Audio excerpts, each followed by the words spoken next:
or experiences. What's your experience with e-learning, remote learning, digital learning? Have you implemented it? Did your people accepted it, or are you using it? What's your experience with it? My question is, because I worked for Schindler. It's a company and they're doing elevators, and it's a huge company actually, from Switzerland, and they thought about to put SAP SuccessFactors. Maybe you heard of Yeah, it? And yeah, to implement, it's a learning management platform, which should give the service people an education about, in e-learning form, of course, about how they do some maintain stuff for the elevators. yeah, And everything sounds nice, but the problem actually is that you have costs for that, and you have yeah. costs for building videos, and you have costs for everything. And of course, there's a comparison difference to the usability. How can I convince my HR manager maybe to or the CIO to do it? Mm. Um, well, software like SuccessFactors is really expensive, so you really have to think about it twice. It was easy to get the budgets for that like 10 or 15 years ago, because nobody asked you in the beginning about the ROI. But nowadays you have to offer on an ROI pretty soon. So the question always is, was it worth the investment? So I wouldn't start with an LMS at the beginning.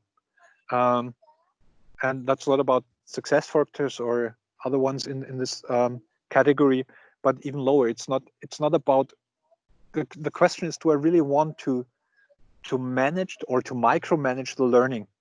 The basic thing about learning management systems is that they bring together the content, the learner, and the learning data to figure out if somebody has done his or her lesson. That's important for compliance trainings, for example, because you have to show that everybody has done it.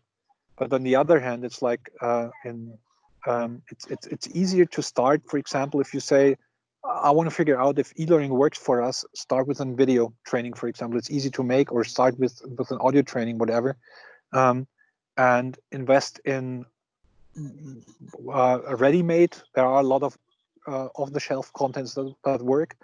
As I said, it's like with LinkedIn has a lot of content in there. Udemy has a lot of content. Skillshare has, or here in Germany, a company like Lecturio has a lot of content. So there is a lot of learning content out there. And if you start with those offers, it's the best way to start and get an ROI pretty soon, because you don't have to invest in infrastructure. If you're starting with a learning management system, in a way you're building a training hotel. So it's really, you should really think about, do I need a hotel for training my people, or do I start a little bit lower? And a little bit lower could be just like one or two of those trainings with external partners, and they're offering the infrastructure and everything, and I'm just doing the training with my people, and it's cheaper. And at a certain point where you have to manage more, it's important to have like learning management systems. As I said, if you have a lot of compliance trainings, like in a bank or something like that, it's all these mandatory trainings have to be managed. And it's kind of, even if you have mandatory trainings on a regular basis, there are certain business niches where you have to do a lot of them, and you have to do them regularly, yearly, for example. And if you have 5,000 people or so, it's really a big task to manage that, to figure out, has everybody done it or not. And if you take these costs, it's easier pretty often to do the budget for a learning management system. But if you don't have that, start lower. There was a hand raised. Yes, Bernd. Hello, thank you. Stefan speaking. Yeah. Maybe just one quick question, because actually I really like the social aspect of trainings and classroom training, especially. You also briefly touched it earlier. What do you think? What is a good idea? How to compensate the lack of the social aspect? I mean, I think the crowd is always more, or it's always smarter than the individual. And I think the lack of the crowd and the lack of this social interaction and also questioning critically what the teacher tells, and all this stuff that also happens in between, and next to the coffee machine maybe. How do you think you can compensate this in this e-learning and remote learning? It works with video conferences like the one we're doing at the moment, if people are used to it. It also works with emails and forums, for example, but it takes a while until the people accept it. The easiest way is to do, for example, round calls or telephone calls. It's the easiest way, or video conferences like Teams or Zoom or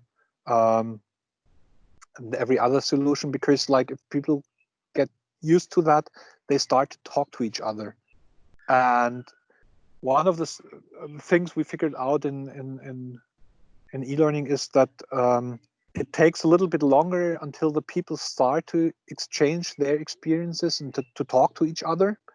But it's in a way easier for everybody to talk. In a classroom situation, there are pretty shy people that don't even think about talking to anybody, and they have a lot of good information, for example. But if you do it on online scenarios, they start to ask their questions, and it's a matter of that's a part of the training design then, because you can give the people certain assignments where they have to do an answer or a question or something into a forum, for example, and that works pretty well.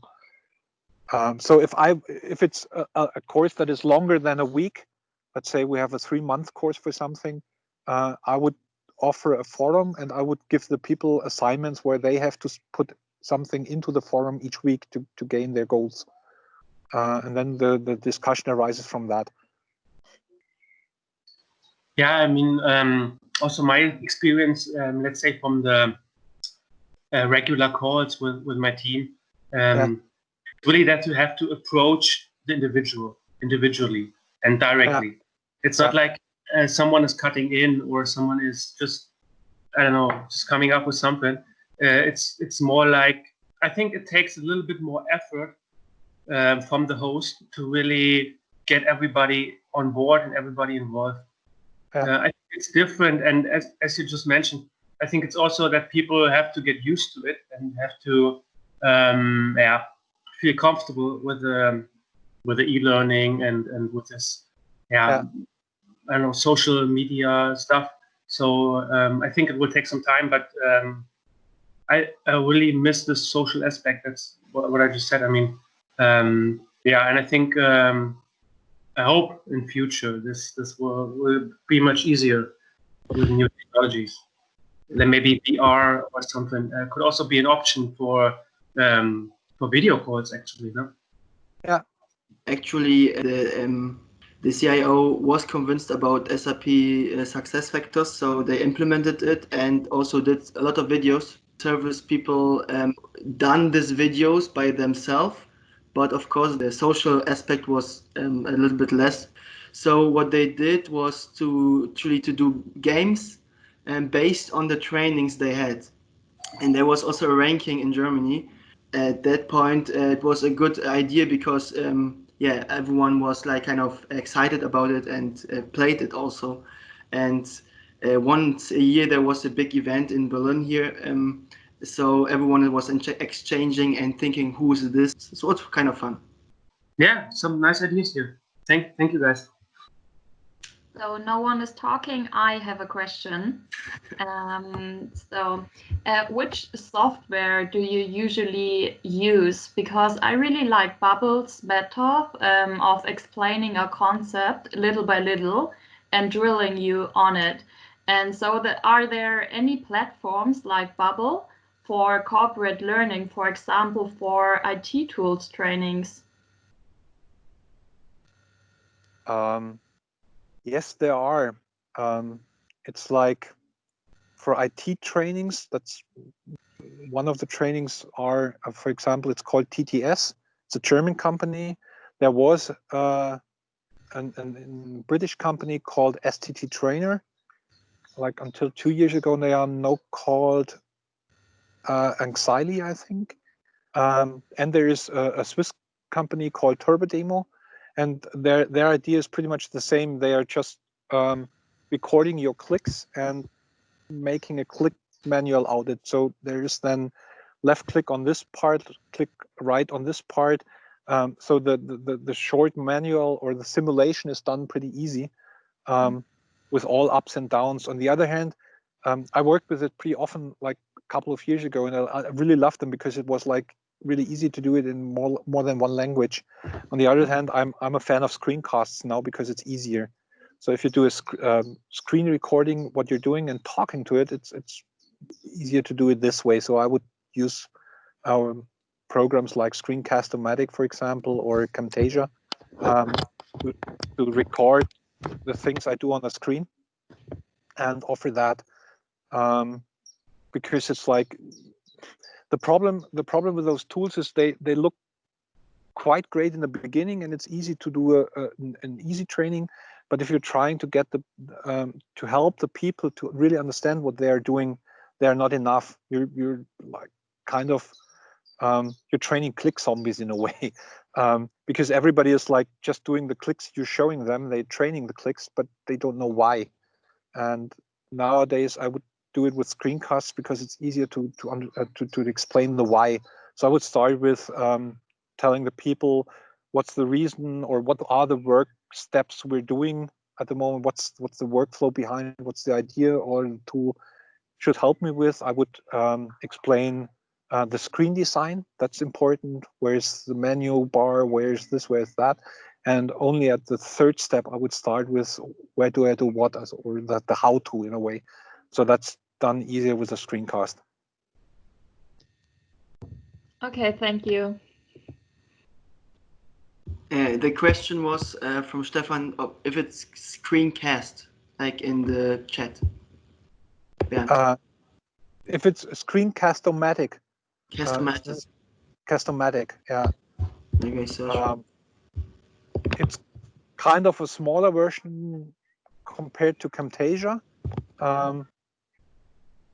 I think it's cool because there's a free version for, I think you can record 5 minutes of it, and there is a pretty cheap version. It's I think around $20 a year or something. Where can do unlimited recordings, and it works good. It's a cool mixture between you're recording your screen and doing a real video then. So that's great. I would use that all the time again. Okay, I posted it in the chat. And if you're interested in a tool list or something like that, just drop me a message and I can send you one for those tools like video trainings or screencasts or IT trainings, the most important ones, or web-based trainings. There are some tools that are helpful for that too.